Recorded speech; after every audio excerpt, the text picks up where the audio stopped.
Hello, everyone. Good morning, good afternoon, good evening, depending on your time zone.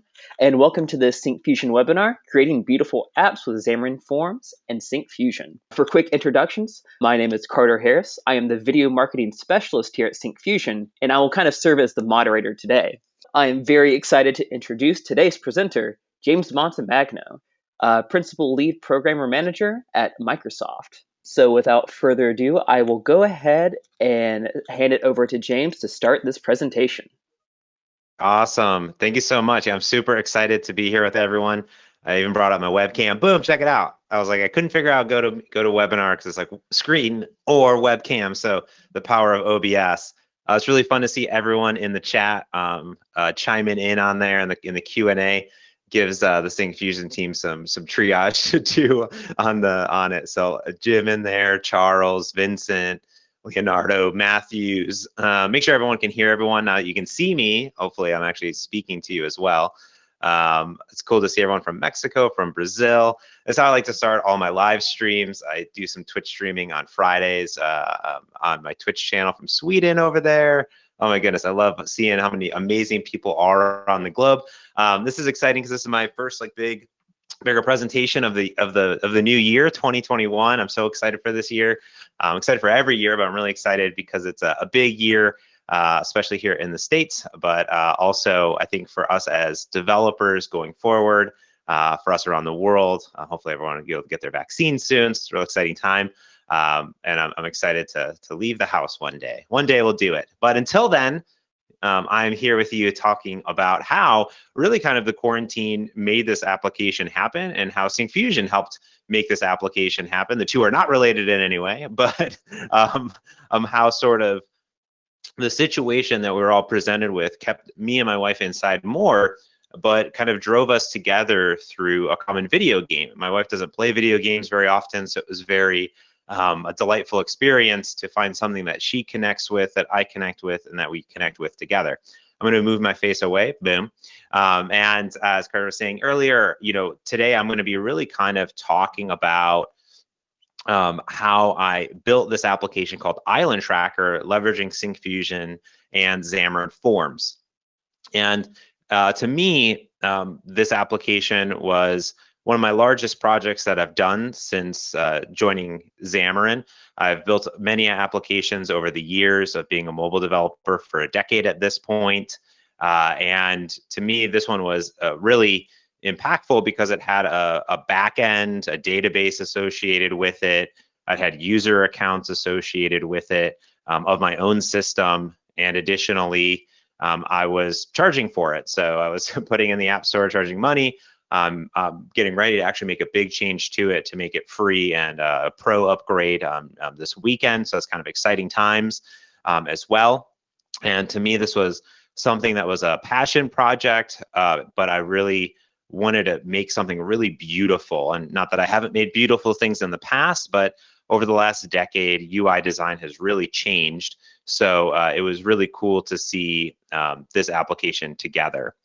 And I think that this is being recorded. I think Syncfusion always records everything. I'm looking at the Q&A too, so if you have any questions, you can throw them in there too. But yeah, it should be Ari as well. And I think they send out a link afterwards, which is cool. So, and all the source code for this application is actually open source. I show the link at the end, but it'll be there. So, well, let's get into it. So a few of you in the chat know who I am, but if you don't know who I am, like I was saying, I'm James Montemagno. I'm a principal lead PM for the .NET community over at Microsoft. And you can reach me anytime, anywhere on the internet if you have any questions on anything. And I've been a long time mobile developer. I've actually used Syncfusion since my very first job out of college, where I wrote printer software. And we use a lot of their WinForms controls and Silverlight controls early on.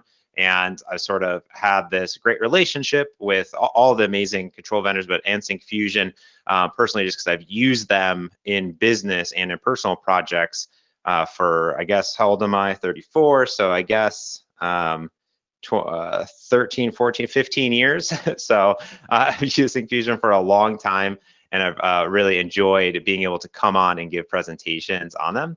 I was an independent mobile developer working at I guess I was an independent mobile developer that got hired out in Kirkland, Washington at a small startup out there.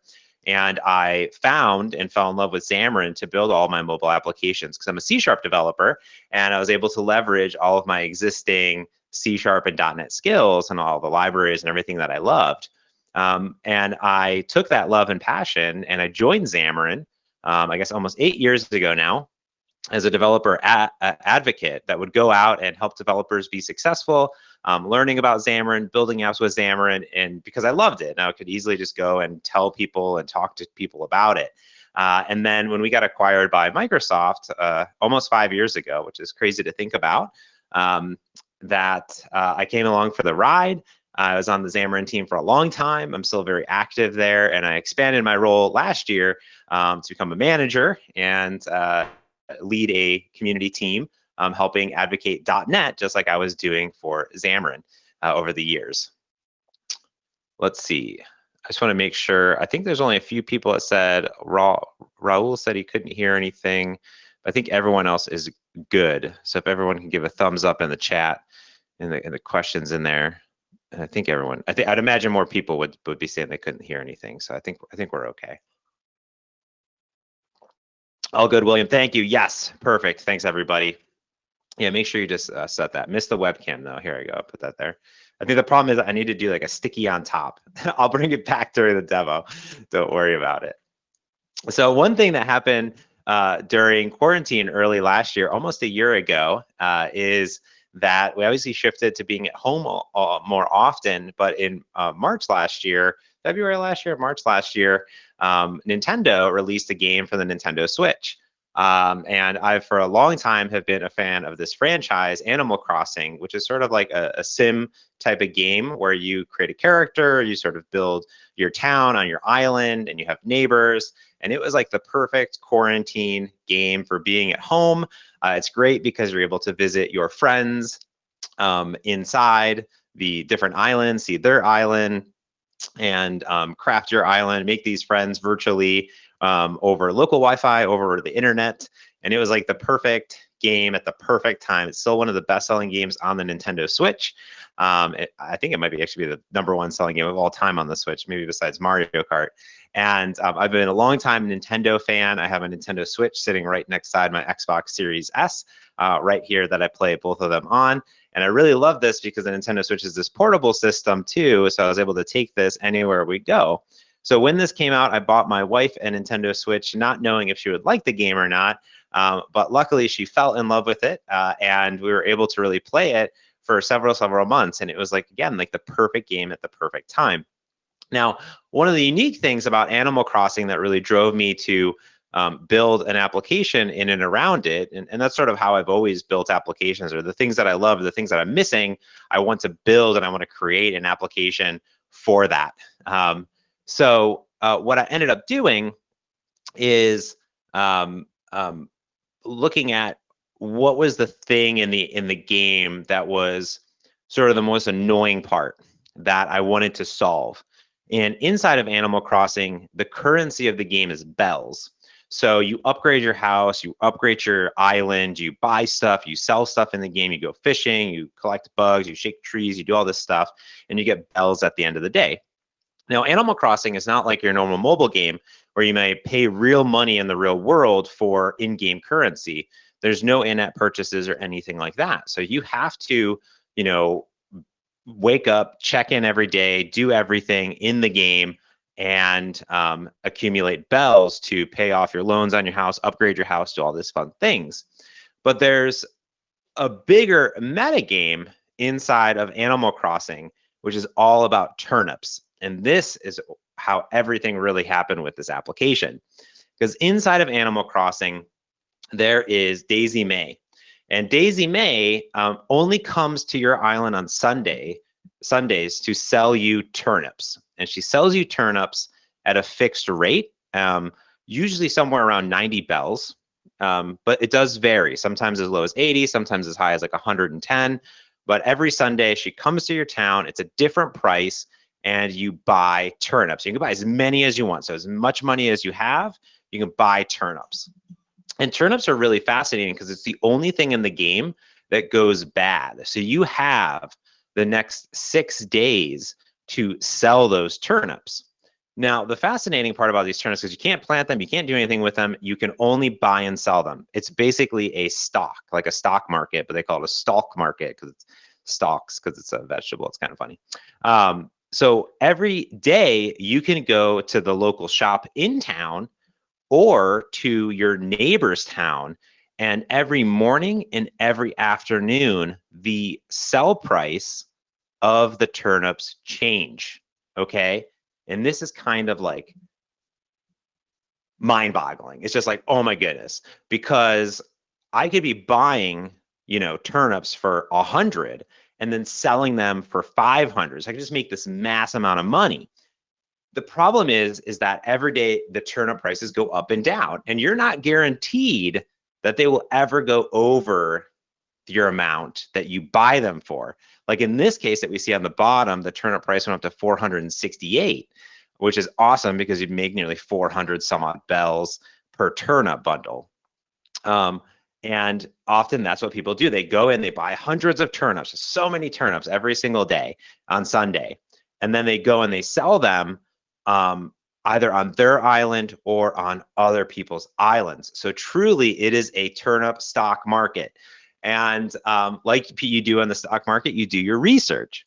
So what has happened is that there's all of these communities that have bubbled up in and around, buying and selling turnips and saying, hey, here's what the turnip prices are on my island. Like, come to my island, come sell them, leave me a tip or whatever. Now, I'm really not into, waiting in lines or, going on random message boards. I just have a bunch of friends on my Nintendo Switch, and I created a text message group. And I said, hey, like basically every morning I would text everybody and I said, hey, what are your turnip prices? And then they'd say, here are my turnip prices. And then in the afternoon, I'd be like, well, what is your turnip prices? And we would go back and forth. And this was, as a software engineer, let's just say not the best approach. Some other people have attempted to create like spreadsheets. Some of my other friends are like, oh, just fill in the spreadsheet every day. No one's going to fill in the spreadsheet every day. And then you have to go open the spreadsheet, you have to go do this stuff. And you're like, want to open a spreadsheet just to fill in a random number? Like, how do I get my predictions, things like that? Like, because the other part of it is that there is an algorithm that people have reverse engineered to figure out, like, if is it going to go up, is it going to go down? So ideally, if you're keeping track of your turnips every day, you should be able to see if you're at your peak or not. So it's this crazy conundrum, and I said, I have to solve this thing. I have to create a better way just for me and my friends to actually, share our turnip prices. That was the whole goal. So when I went out to build an application for this, I said, this is the problem I want to solve. I don't want to text message all my friends anymore. I want to build an app. So I set out to build an application that sort of did the following. I wanted it to be a great looking, beautiful application for both iOS and Android. I have, at the time I had an Android device, now I have iOS. I have other friends that have Android. My wife has an iOS device. So I needed this application to be cross-platform. I wanted to do weekly turnip prices and predictions. So as I'm going into the application and I'm entering my data from the game, because there's not like an API for this, like someone has to manually enter the data, I want to get predictions. So there's some libraries out there, some other open source projects that have kind of created the prediction algorithm. So that sort of incentivizes me to go in to the application, enter the data every day, and see, is it going to go up? Is it going to go down? Am I going to sell it? I, of course, wanted to take that data that I'm entering. So at the time of entering, getting predictions, I hit a sync button, it registers with my profile, and boom, all of my data is backed up. And with the data backed up in the cloud, I can then create a friend system that's super simple, and then also have the ability to view and synchronize my friend's status. And that's really the key selling point of this application, is being able to do that. So I first, of course, sat down, and if I'm going to build an application, I'm going to do it with Xamarin. So I could build all of my shared C# business logic, everything like my models and my view models and my database code. And then I could blend in Xamarin Essentials to access native APIs. Because I'm going to need to access some of those native things for connectivity and for sharing data and for deep linking data into the application. And then, of course, build a beautiful native cross-platform API for my user interface with Xamarin.Forms. Now, the cool part about this is that I also needed a backend, and that backend is .NET. So actually, this slide is actually really a great example, because we often say iOS and Android with Xamarin. You can also build Windows and Mac apps with it too, but you can also share code with any .NET application, whether you have a Blazor app, an ASP.NET Core web application, or for me, I'm using Azure Functions that are all C# and .NET based with this application. And that's something that I really, really loved, is that I didn't have to duplicate tons of code. I could share my models between my mobile apps and my Azure Function backend. So what we got at the end of the day is Island Tracker. It's a beautiful, stunning application for iOS and Android. It's out on the App Store. It's been there ever since I launched it last year. I've done a lot of blogs on it. It's open source. So it's a great example of being able to see a real production application with a backend that's there. It's running on Azure Functions with table storage. And then, of course, iOS and Android here with Xamarin.Forms, Xamarin Essentials on it. And you can see here that this is both the Android application on the left and the iOS application on the right, and it is nearly identical between the two.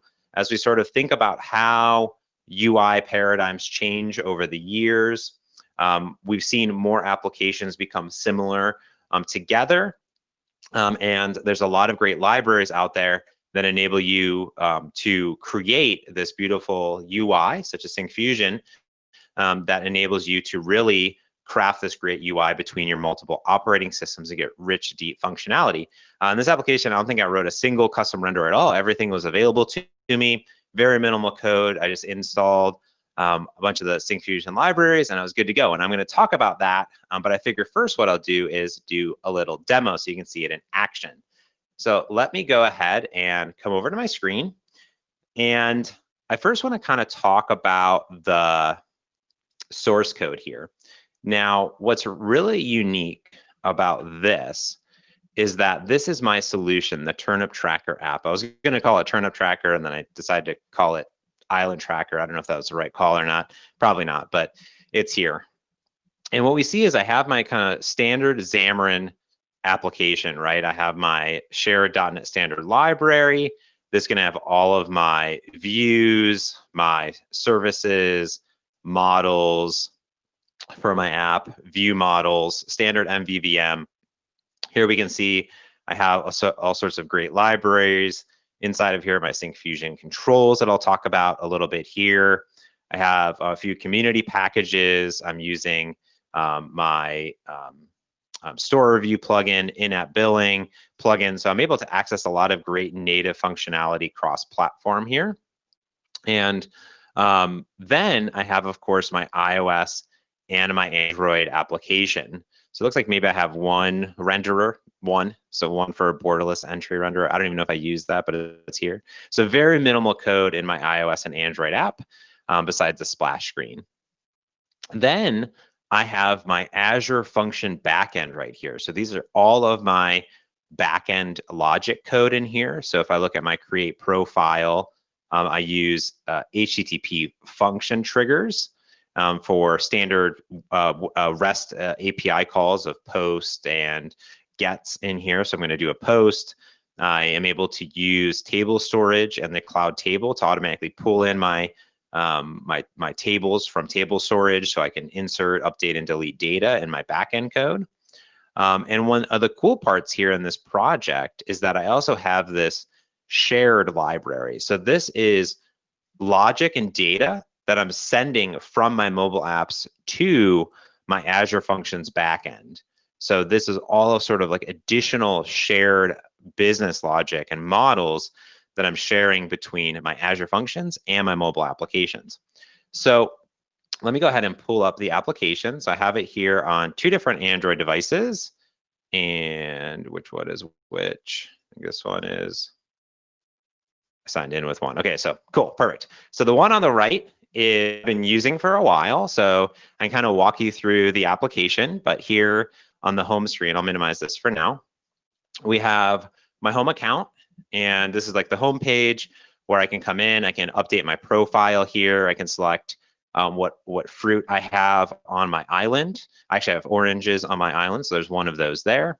I can also enter my Nintendo Switch code if I want, so I can go ahead and enter that data, and I can synchronize that with the backend. It's very, very quick. Here I'm just running locally, here it's going to go ahead and just update my profile for me. Let me go ahead and maybe delete this here. I don't know if that actually works locally. Sync that, perfect. I also, on my homepage here, are things that I'm going to update daily. So I might have a different emoji status here that is, I don't know if I can enter my emojis on my, I don't know how to do it on Android. Windows Dot, does that work?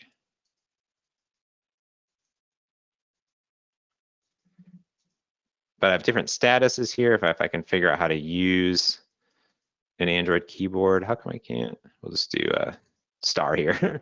Not really great. Of my other one, I'll try to do it. I can look at my different statuses here. I can increment and decrement my different gate code status. I have some other bits of my UI, like a pro feature here. I have the ability to share the app with friends. I have some information about the application, so we can see I can do a feature request, email support. I can see all of the different licenses, terms of agreements that are here. And I also have settings. So we have some settings here, such as how often I want to refresh my friends, if I want to transfer my account, do some things here. And then my main part of my application is this tracking page.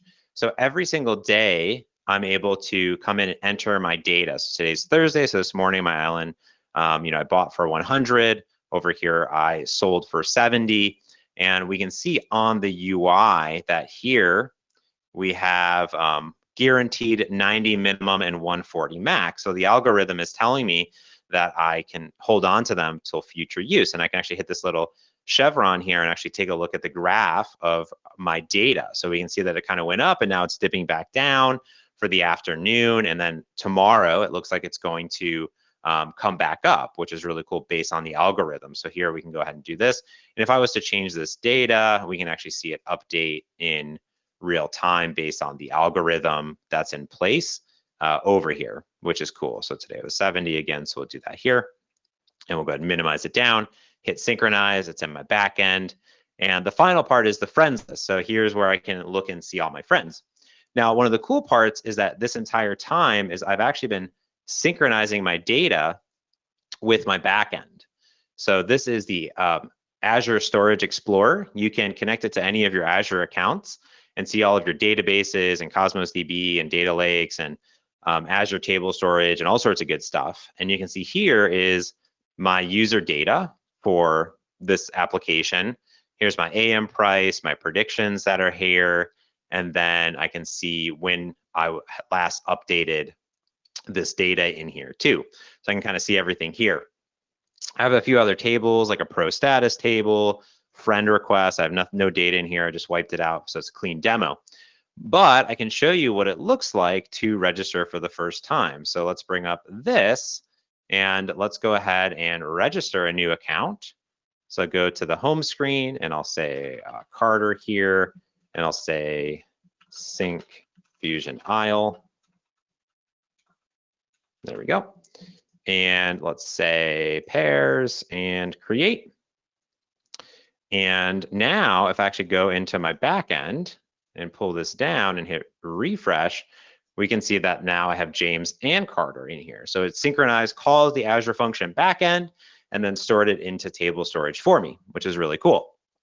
And then now what I'm able to do is start to upload some of my data here. So here I could say, well, today it was 100, which is pretty good. And let me synchronize that up and I'm good to go.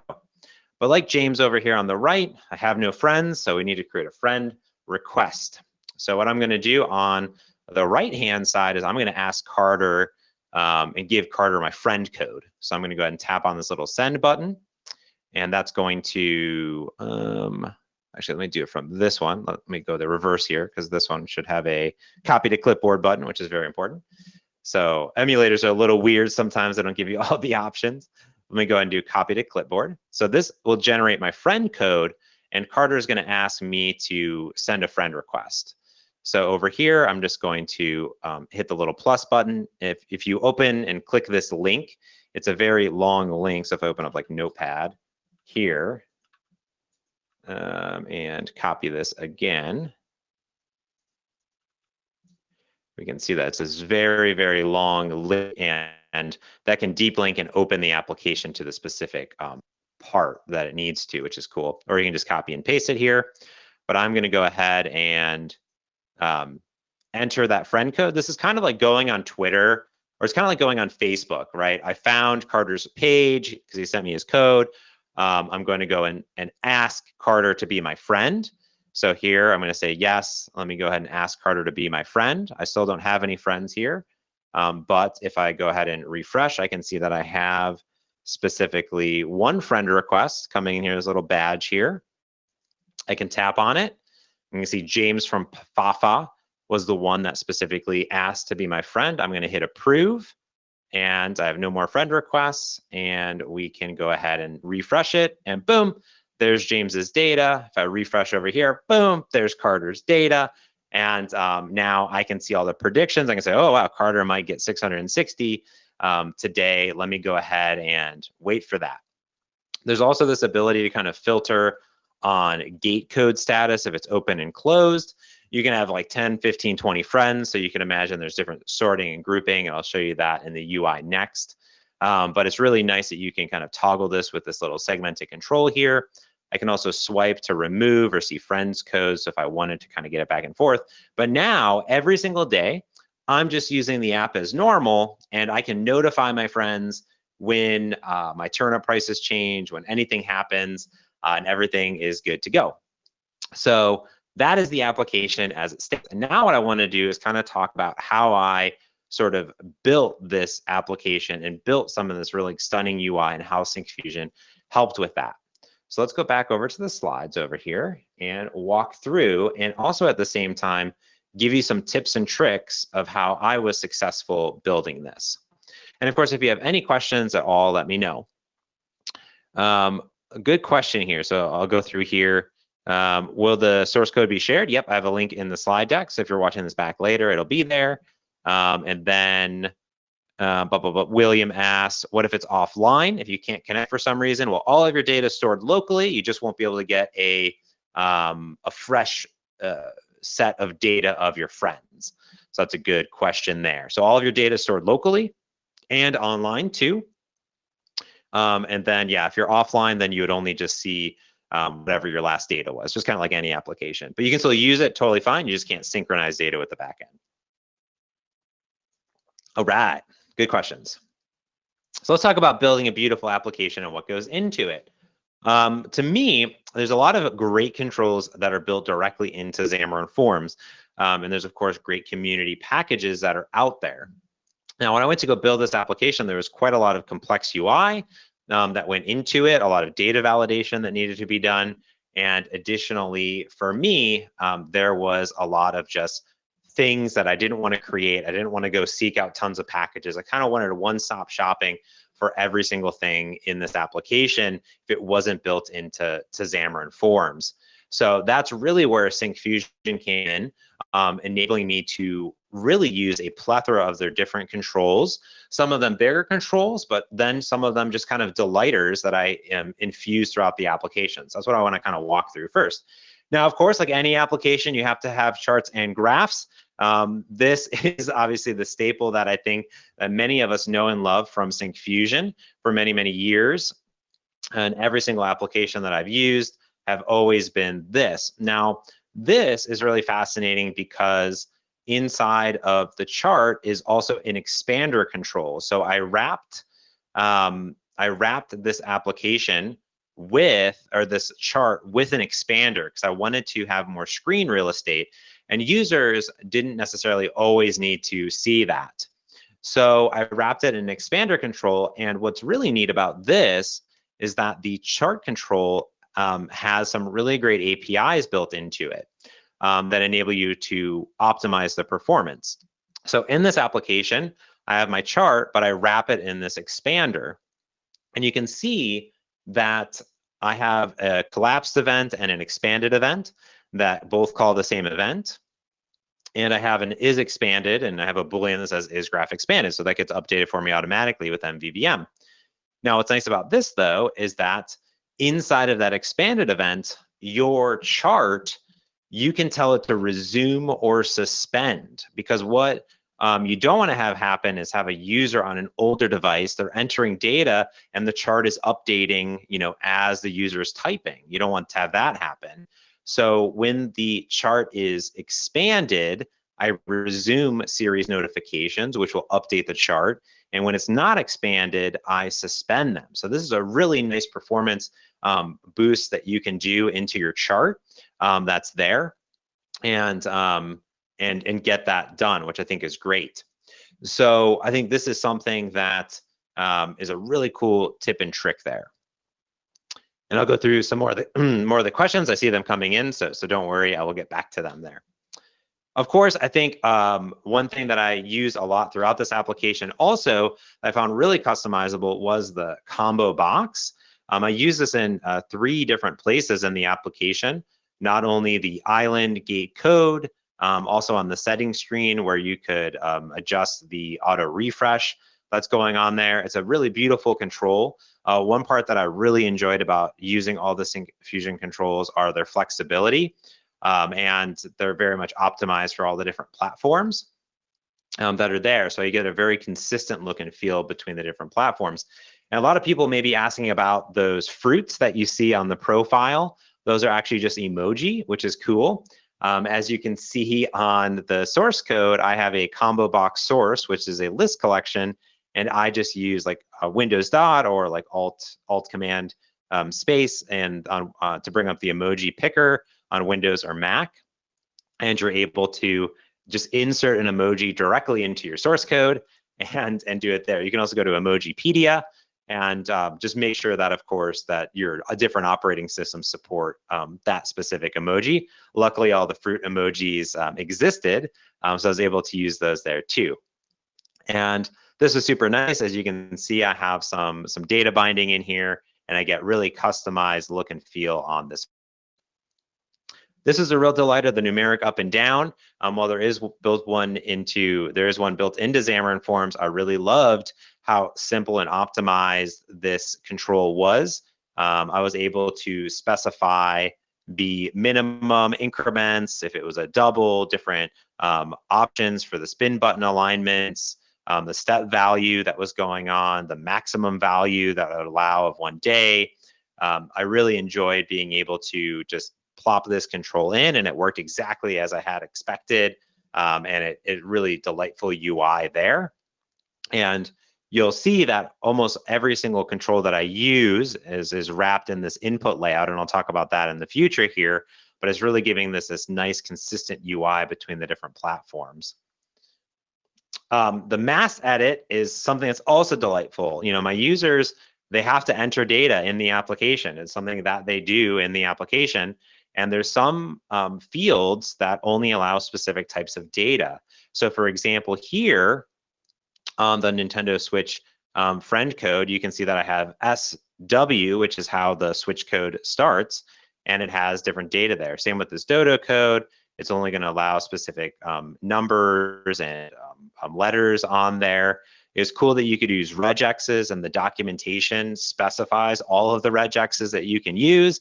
They're really delightful. I didn't have to figure out regexes because no one likes to figure out regexes. The documentation was delightful. And here, for example, is how I did that mask edit. So I put it in numeric mode because Switch friend codes are only numeric, and I put this mask in there, and then it just handles everything for you. It's really, really nice.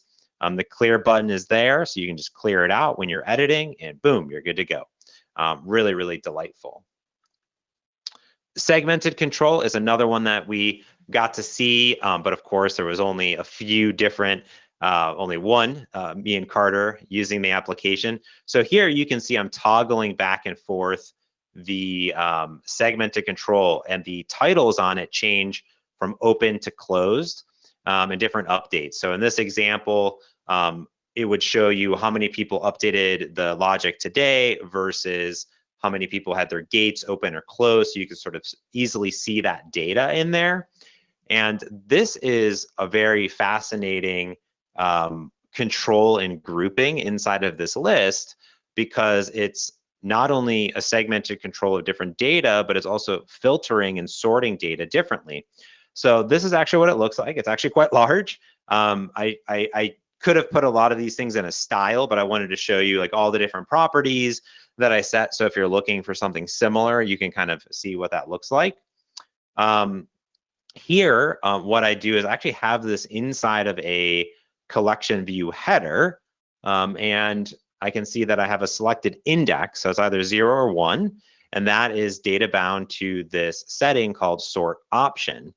And whenever the user toggles that segmented control, it is going to update. And you can see in the bottom here, I also put a list of updates and gates. So I didn't translate it, but you could also just add that list. You could add it easily. You could add it in your source code, whatever you want, it's there. Now, when the selected index change is here, what's cool is that that automatically fires off and sets the sort option in my view model. And if that changes, there is an update friends group method that gets called. So I kind of wanted to walk through how does this segmented control impact the rest of my application. Well, this is what this looks like. I have one list of friends, okay? So one big list of friends that are here. And based on that sort option that's coming through that segmented control, I'm either going to sort them by the last update, if it was today or not, or if their gate is open or closed. So here, what I do is I do a link query to get all of today's updates, and then of course, the older updates that are on there, and I just simply group them. I'm using a grouping here, so friends grouped takes in a list of a friend group, and that has a key and a list. So it's sort of a key value where the key is a string and the value is the list of items. And then the same thing down here where I'm able to group and filter based if the gates are open or closed. And then at the end of the day, inside of my collection view, I simply data bind to that friends group. And then down here on the top label, I give it a key. And then I have all of that in there. So I really was able to combine all of these great controls together to create this really delightful experience. And I think that's something that users are looking for in their applications is sorting and filtering and things that make sense in their application. Now, these are some of the bigger controls that I use in the application, but there's a lot of things that your users are doing every single day that you really want to make sure are delightful experiences while the users are using your application. And often, your users are synchronizing and loading data. So the first thing that I really leveraged in this application was the shimmer control. This is one of my favorite controls inside of Syncfusion. So here when I go to the friends page, it actually shows this shimmer control. This is something that you probably didn't get to see in the demo because it's all running locally and it's super duper fast. Now, hopefully it's always crazy fast, but what if your users have slower internet speed, right? And it takes a few seconds to download that data. You just don't want a little spinner sitting there. You want to give them some delightful experiences. And here, what I do is when it loads up, you show this shimmer instead of showing the data that's on here. Now, I use the one that's built in. You can customize it as well, but I think it's just really easy to just kind of put it right in there. And this is what it looks like. This is the shimmer control that is going to wrap all of my items inside there. So if I go back here and we play this and we just look here, so we have the shimmer control happening, and then this is what's inside of the shimmer control, is this entire view, which is cool. So this thing here is the shimmer control. I said it is active based on a few properties. Again, this is inside of a collection view, so I'm using relative bindings to say, go look at the is busy property up inside my view model here. So only make that active in that case. And then down here, I throw in all of my data. So in this instance, this is a Sharknado material frame with an acrylic type of frame that's on here, and all of my data is then put in there. So if you have your UI already in place, you can just wrap it in a shimmer control and you're done. I think that's a beautiful part of a lot of these components that you can optimize in your app. Is sometimes it is the full controlling component, something like the chart and graph, but sometimes it is just adding these niceties, like adding just something that's a little bit delightful onto the UI, into the experience. And it's not a lot of code, right? I literally just copied and pasted XAML from the documentation to put it in here. The other part is, of course, a busy indicator. If you're not loading data that has something in a list, you may want to show a busy indicator. There is one obviously built into Xamarin.Forms, but I also love the ones that are built into Syncfusion, and actually use these in a bunch of my applications. And what we can see here is that when the user goes to synchronize, again, it may be crazy super fast, but they may have slower internet connection, and it shows this little moving of the blocks around on the screen. And this is crazy easy to do in your application. So instead of just showing a spinner and doing a bunch of stuff, you can just plop this thing right on top. So what I have here on the busy indicator, this is the entire page of the application. So I have all sorts of stuff. We can see I have some grids, I have the expander, I have some pancake views in my application, and then this is the busy indicator down here. I wrap it in a pancake view, which gives me like a frame type of style on it with different corner radiuses. That's a third-party control from Stephen Thwysen. And then what I do is I just use the built-in SF busy indicator. I say syncing prices, doing whatever I'm going to do, and I give it the animation style of box. There's tons of animation styles built in, so maybe there's one that works for you, maybe there's not. For me, I thought the boxes were really cool, and it worked out to be great. You can adjust the speed and duration. Here I have it as 0.2 seconds, so it moves really quick. And I only enable that animation when it is busy. And the same thing true here. So what I do is I have a grid, and I just set this entire thing on top of the grid. So there's 2 rows, so I just say row span 2 rows, and only show it when is busy is there. So when they click sync, boom, it shows up and they're good to go, which is nice. Now, I've talked about a lot of these sort of essential parts of the UI, loading data, but then there's also things that I like to just call delightful UI, things that are unexpected that you don't have to do, but I think really create a delightful, great experience for your users. And the first one that I use almost everywhere in this application is the effects view. I simply love it. There's a bunch of different parts of the effects view, but the one that I use everywhere is this little ripple that happens when you press on any view in the application. So here, even on these requests or these friend requests, it gives you that input, it gives you that validation that you are doing something in the application. And I do it everywhere. It's at this point like a templated control that I can just shove anywhere in the application. So anytime the user can interact with anything in the application, I'm showing these ripples inside of it. And it's highly flexible, and it's another control that you just wrap around any other elements on the screen. The other one is the input layout. This is also super delightful. It gives you that sort of material design look and feel. It gives you that swooshy UI, I like to call it. There's a bunch of different types of input layouts that you can use, but this is the one that I really, really like using, the swooshy UI, where that price moves up and down here, that emoji status moves up to the top here, and I can pick my emoji status. Same thing here with the dodo code. You see it move up, you get that context. It's those little animations that are done for you for free.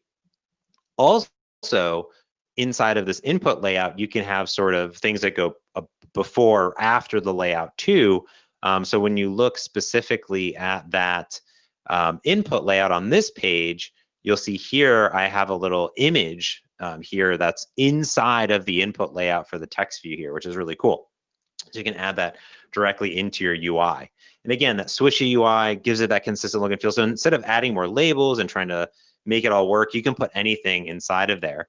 And as you saw, there's a lot of entries but there's also combo boxes and other types of data. You can put anything inside of it. So all of these are inside of input layouts. Now, beyond the UI, I think there's also some important things to think about when you're building out your application with Syncfusion out there and using controls. So the first thing is that there's, of course, other helpful packages. I have a library called MVVM helpers that I have a YouTube video on my channel and on the Xamarin Show that gives you some really nice MVVM goodness on there. There's also a library called Resizetizer NT from my colleague Jonathan Dick, who that enables you to do cross-platform images and it'll resize them for you. In a lot of this application, I use Font Awesome with embedded fonts inside the application that enables me to use less images and more fonts as icons. And then also I have a library called Monkey Cache, and this is sort of a very lightweight data caching storage mechanism. So if you don't want a database and you just have some data, like all the data that I pulled from the internet, for example, William was asking earlier, what happens if I'm offline? I actually store that data in a Monkey Cache key value store. And if the user's offline, I have that cache available. And if I'm offline, I use Xamarin Essentials, check that there. And if I'm offline, then boom, I'm able to go ahead and just return the previous cache data. And I do keep a little string that says, like, when was the last time I had valid data? Some other tips and tricks, especially when handling and doing some things around mobile application, is set up continuous integration and delivery early. This is one of the very first things I did in my application. I use App Center for Visual Studio App Center for all my CI and CD in my mobile applications. You can use Azure DevOps or other CI services. But in this instance, it's really easy to put my Xamarin applications in there. Gives you all sorts of builds. You get free build time, 4 hours a month. You can release directly to the App Store, to iTunes Connect, anything like that. And you even get analytics data and crash data if you want it. Now, one of the big things is, of course, that if you're using Syncfusion, you're going to have an API key that you need to register your license with, right? No matter what tier you're on, the community license or whatever you're on, you need to have this key.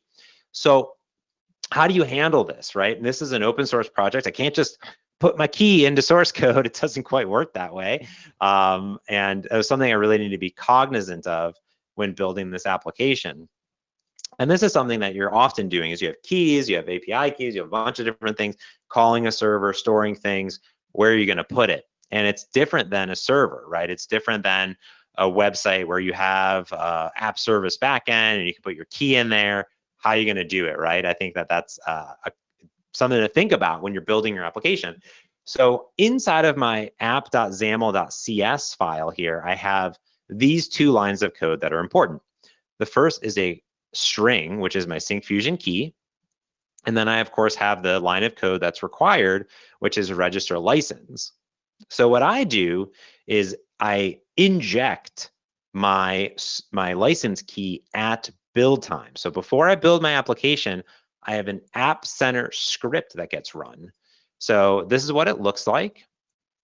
It is a bunch of bash commands using sed commands, and I have tons of these. So inside of the source code repo, you'll see that there's tons of stuff. But what I do here is I specifically call this sed command, which will look for this AC_sync, and it's going to replace it with an environment variable that has the same name. So this is the one that it's looking for in the source code, and this is the one that it's going to be injected via App Center. And it's going to look specifically in the build repository local path /turnip tracker /app.xaml.cs. So that means that this AC sync right here in the app.xaml.cs is unique. This AC_sync exists nowhere else in the source code, basically, inside of there. And then this synchronizes, funnily enough, with the environment variables here. So I have all sorts of different secrets. My App Center secret, I inject that too. And I simply put it into the environment variables. I check this App Center post clone shell bash script into my source code repository. Then when this gets run, it pulls this key, injects it into here, and boom, everything is good to go when your application starts. Some other fun learnings I had from the application is that once it's out there, there's some delighters of the application. One thing that I found unique was that I allowed these emojis, and I actually got some really cool tweets, how people were using the emoji. There's a lot of different events that happen on the island. I think it's cool to inject some personality, and when you have a delightful UI, people want to use it. So that was really cool that I randomly gave the ability to put in some emojis or string or text, and people use it in the app, which is cool. And also, if you have a beautiful UI, since I have a beautiful UI using Syncfusion and Xamarin.Forms, I need a website, I need graphics, I need all these things. And there's a cool website. There's a bunch of them out there. One of the nice ones that I use for my website is called apptoolkit.io. It enables you to generate really cool screenshots for your application and create a free website. There's paid versions of it, but I just use the free version, and it kind of gives you something base. So as an independent developer, I'm creating this in my spare time. I'm not a web developer, so I'm not, I don't have time to build a website or figure that out. I just wanted a turnkey solution, and I use this website. There's a bunch out there that do similar things, but it was nice, so I don't have to pay any hosting. I just upload some images, put some data in there, and I'm good to go. And you can see that I really take the time and effort and energy to showcase this beautiful UI that I've been talking about, not only on the App Store, but also, of course, on the website. That's Island Tracker. You can track your turnip prices with your friends. The website is islandtracker.app, which is also domain extension that you can buy. And again, it's all about highlighting this beautiful UI, the things that you can create. All the source code is on my GitHub. That is not the URL. Let me fix that because it's app-ac island tracker. Let me go ahead and there we go. That is the, I think that's what it is. Let me double check. Let me open a browser. Where's my GitHub? How do I go to it? Let me github.com/james/app/ac. Yeah, AC Island Tracker. This is what you'll find. You'll find everything here. The branch I was showing was the freemium branch, which has my in-app purchase upgrade stuff in here, but all super valid still. And you can see everything inside of here. Here's that app post clone script that I showed earlier. I have all sorts of different environment variables in there for Android and iOS, and you can read all about it. And again, I'm like highlighting, showcasing everything that you see there. And yeah, you can go ahead and grab the source code, check out the website, and go from there. And I'll go through and answer some questions as well if I have some. Let's see. Both Oscar and I think Oscar was asking about background notifications, and Kush was asking about job scheduler. Yeah, when the user enters the data, there's a sync button right there. So it takes like 1 second for them to press it. So I thought about putting some background synchronization services in it, but I was like, as I'm using the app, it's sort of like a save button in a weird way where they just hit sync. It takes like 1 second. So to me, the added complexity and logic to do some sort of synchronizing compared to just opening the app and it takes a second or two to get the data, I didn't really see the necessary part there. Oscar was asking about notifications. Yeah, it's a great question. I thought about putting in something like Notification Hub into the application for the users to get notified, different alerts like that. Still something on my backlog, but again, as an independent developer and in my spare time trying to create this, I had my use case and my need, and then fill it in basically there. So that was sort of the idea. And I also wanted to make sure that I wasn't going to break the bank in any way and didn't have a lot of tech support. I do have a day job. I work at Microsoft, so I needed to spend some time at home. Yeah. William asked, how does it generate revenue? Good question. So when I put out the application, it was a paid version. So it was like $2.99. I think it's either $1.99 or 99 cents now. And then starting this weekend, I'm changing it to be a pay or free version with an in-app purchase. So how it works right now is every user that buys the application is already a pro user, which is cool. And then that means they can use the application. They are able to synchronize their gate code and status in the app, and they can have up to 10 friends. In the next version that'll come out this weekend, the in-app purchase version, which uses my library, to William was asking if it's difficult. I have a library called in-app billing, very easy to use. Testing is kind of the hardest part, but the source code is all in the freemium branch of here. You can take a look at it. Everyone will get a free account, and then they can have up to 2 friends, and they won't be able to synchronize some data, but just their turnip prices. And then they can upgrade to Pro, and they'll get the ability to have up to 15 friends, which all the paid users will have, and then they can upgrade it there. So they'll be able to upgrade it for $3.99 and go from there. So I've been modifying and changing around the pricing a little bit just to see how it goes. Fernando asked about push notifications. Yeah, I mean, Firebase is the only way to send notifications on Android. iOS has their own. I usually use notification hubs on Azure to synchronize sending that data, but there's a lot of different ones out there. Can I show the splash screen? Yeah, sure. So if I was to go away with it and tap on it, it shows this on both iOS and Android. It's just my standard sort of code that's there. This might be in debug mode. There we go. And then obviously I'm in debug mode, so you don't see the Syncfusion license in place. So I click on that button and I'm good to go. So it's just the app icon over and over again. All right, cool. Let's see what I'll put the slide back up here and put this back up. Let's see. Good App Center. That's how it generates revenue. That's the splash screen. Do I ever use templated Xamarin UI templates and not just the individual controls?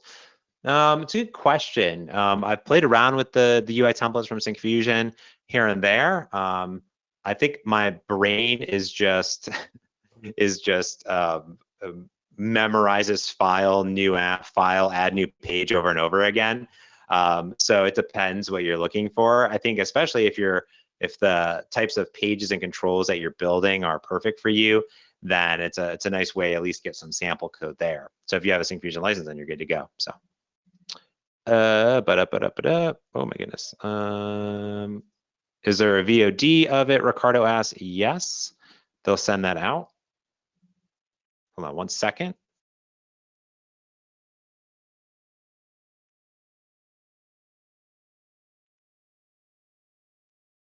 All right, cool. Well, I thought my wife was knocking on the door. She was not. Let's see.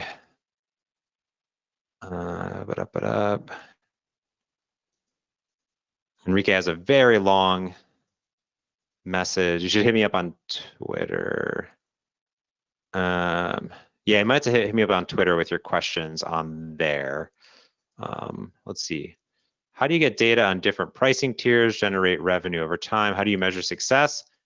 I built the app. I was successful. That's what I said, William. Yeah, for the pricing, I just go to the portals and grab the data from there. For me, the success was that I built it and put it out. If this was my day job, I'd probably have a better answer for you. That's for sure.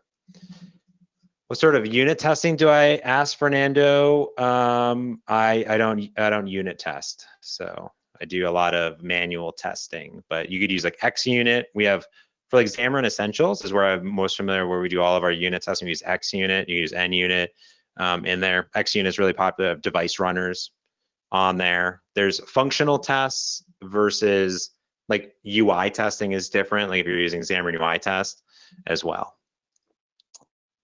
Rabal was asking about app size optimization tips. Use app bundles on Android. My app's really small. It's like under 20 megs, so there's good. People are motivated. That's good.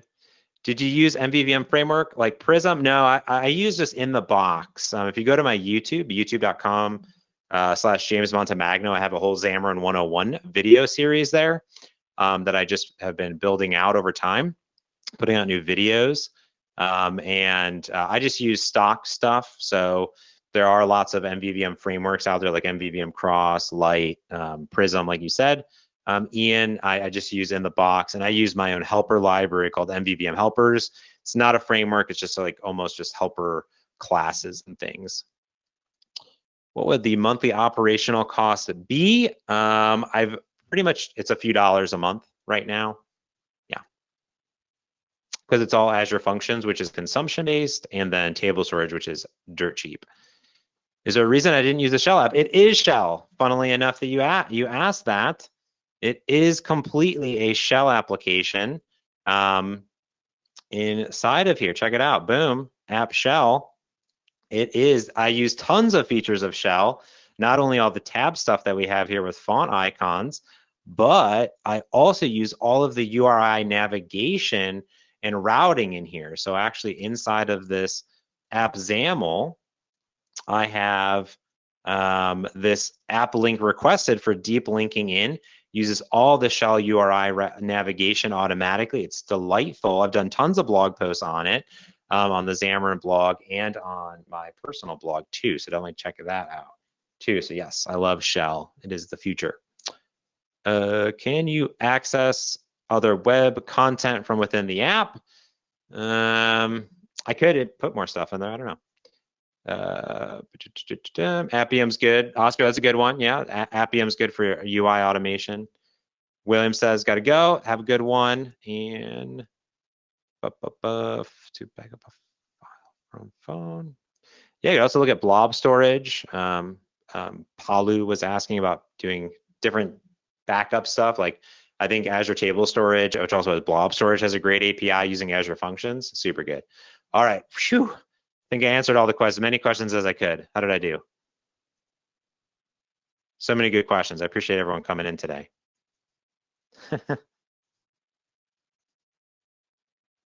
Oscar was asking, can you use shell and tabs at the same time? Absolutely. Oh, got a question, Salva. Can you use SF border control instead of pancake view where you use the busy indicator? It's a good question. Possibly. I think that sometimes is I have my UI in place. It's there. I'm assuming yes. No reason not to. Yeah, if it's in there, I think that it might have just been a control that I overlooked. There's so many amazing controls in Syncfusion that sometimes you forget to go through them all. Does Font Awesome have any other provider out there for custom icons? I use a bunch of custom icons in this app. So if you look at my assembly info, I have a custom Animal Crossing font that I paid for to have someone build, and then all the Font Awesome icons here. And this is how you generate them, put them in your app, which is cool. I use the brands, I use all sorts of stuff that's there. So, but there's also material design icons, any icons you can work.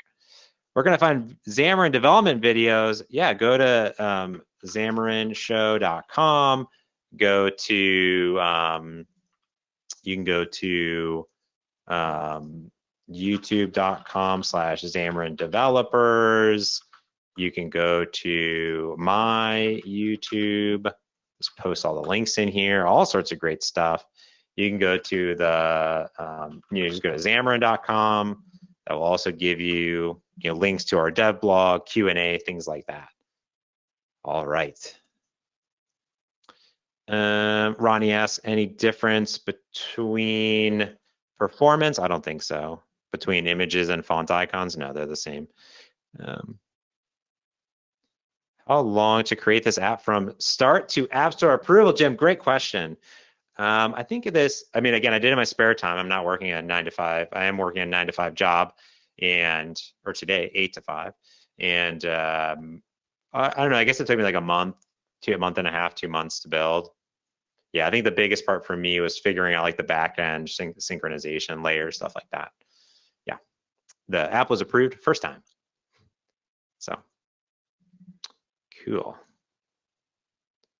All right, I don't know if there's anything else from Carter or Salva. I think we got them all. Yeah. Yeah, I think we're good on our end for now. Awesome. Well, thanks everyone for hanging out. Super appreciate it. And thanks to Syncfusion for having me. I hope everyone checks out the source code. And if you have any questions, feel free to reach out to me. I really appreciate it.